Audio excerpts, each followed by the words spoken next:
on that, let's bring in Keith Cowing, former rocket scientist and editor of NASAWatch.com. Keith, good to see you.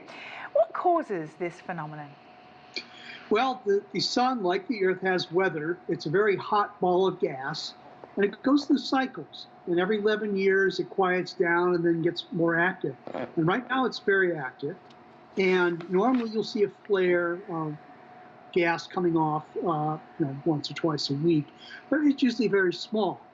What's happened this time is we have a large sunspot which blasted out a bunch of stuff towards the Earth in a way that hasn't been seen for 20 years. So it's sort of like if you can imagine a typhoon or a hurricane that's a Category 5, or a tornado that's a F5. This is a solar storm, it's a G5. And Aurora Australis, is in the southern hemisphere, am I right? And so we experience Aurora Borealis. So talk about the countries that have seen it and if there are any left to still see it. Well, I'm in Washington, D.C., and I keep talking about this on TV, and it's cloudy outside. So where you are on Earth is important, but it's your weather that also has something to do with it.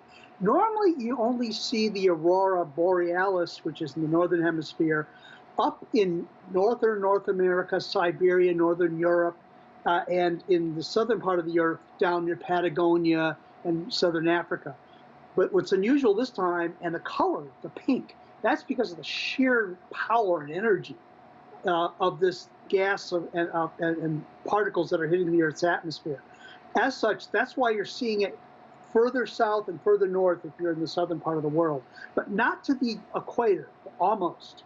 And just looking at the footages you talk there's an amazing range of colours. Can you just talk a little bit about the variation of colour and what's really going on there? Well, I'm jealous because I'm not going to see it tonight. But if you look at the images, and there's been thousands of them on social media, the colors, like the bright ones, the pinkish ones as oxygen atoms, and the different colors have to do with whether the protons and electrons that the sun is throwing at the Earth hits different types of gases at different places in the atmosphere. And the more powerful it is, the more colors you get. And what about the electron distributions? How does it affect satellites in Earth orbit? So when the solar flares exist, do they cause any disruptions to technology?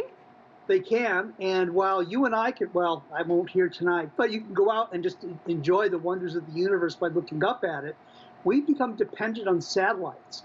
And when you have a powerful storm like this, it can affect the electrical systems in satellites, which we depend on for, GPS, or our cell phones. You and I are probably talking over a satellite link right now that can be affected. So far, there's only been some minimal disturbance, and we've been lucky so far. But, power outages can happen if the storm hits the Earth in just the right way and gets down to the wires that connect electrical generators with the people that use the electricity.